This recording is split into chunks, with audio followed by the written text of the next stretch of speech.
Hey there, it's me, Lisa Concepcion, at Lisa the Love Coach, and I am coming to you today on this episode of Lisa's Lowdown on Love with the topic of plotting your escape from a narcissistic abuser.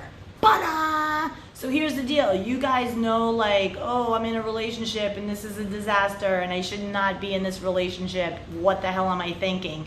And you have that moment of clarity where you're like, oh my God, I got to get out of this thing.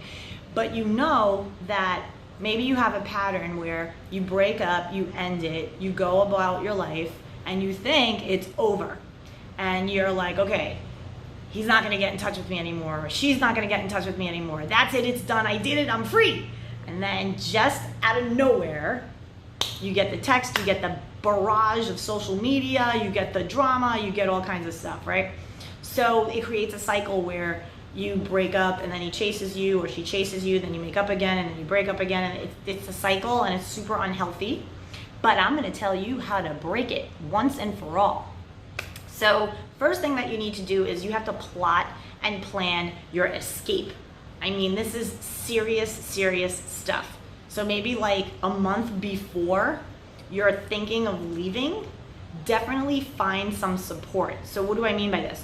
Well, you're going to need accountability. You're going to need somebody there who's going to be the person that you go to when you're feeling weak, when you're feeling like, oh, I don't know if I could do it, or I broke up with him, but now I'm stalking him on social media, or her, and it's just this big disaster. And that's going to be your lifeline, your person who's going to keep you on point. Now, I help people do this. I have clients that are desperately trying to leave narcissistic people, people who are manipulative, controlling, abusive, disrespectful, cheating on them, and they keep taking them back over and over again. Now, check this out. These are not people who are like, head cases. These are just people who have massive codependency. They do great in their careers, they're living well, but for whatever reason, when it comes to their love life, they are like crazy hot mess, and they cannot figure out why they're not meeting great people, and why is it that when they meet somebody and they know it's not for them, once they get that attachment going, they cannot break free. They end up trying so hard to make the relationship work.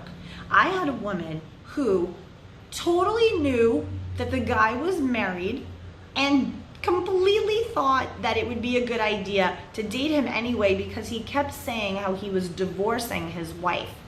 So there was something in her, a codependent upbringing where she was raised to be neglected. She didn't have a voice as a little kid. Her parents didn't really love up on her enough. And so she ended up looking outside of herself her whole life to find love. And this guy came at her in such a way that made her feel like she was on top of the world, only to pull the rug out from under her every single time.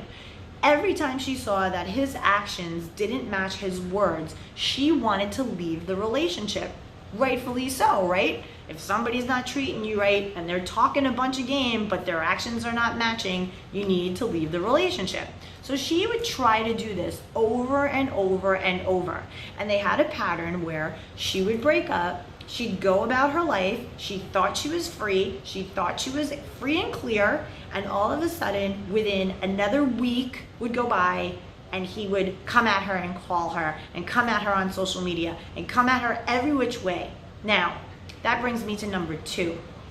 In order to successfully break free from these types of relationships, you 100% need to absolutely apply a process and a technique called going no contact.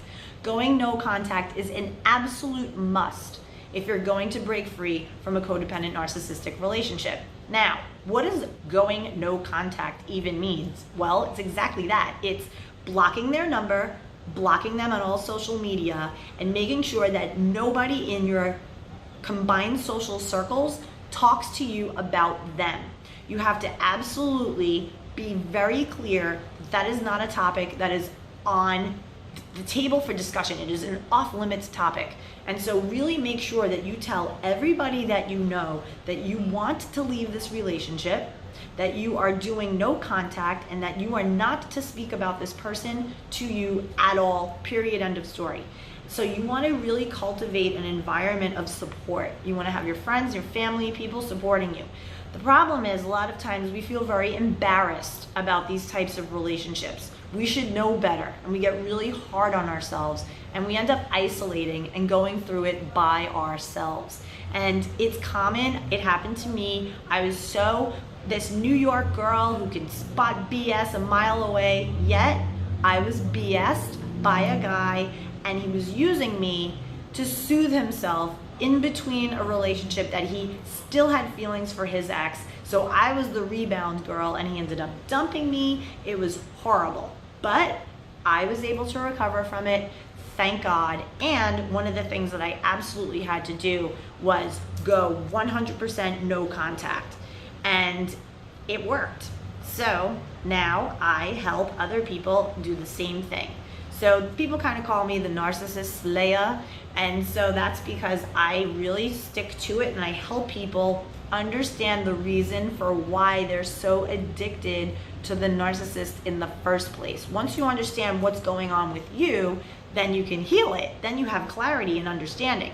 And then you can really stick to the plan of going no contact, having support, working with a coach like me, somebody who doesn't know your business other than this particular problem, somebody who's not gonna come at it with agenda. You know, your friends, your family, they're all gonna kind of come with a little agenda. And yes, they are supportive, and you wanna surround yourself with people who love you, but you definitely have to go at this along and be strong. These people are totally parasitic. They suck on you, and they suck on your mind, and they just make you crazy. And then at the end of it, check it out what they do.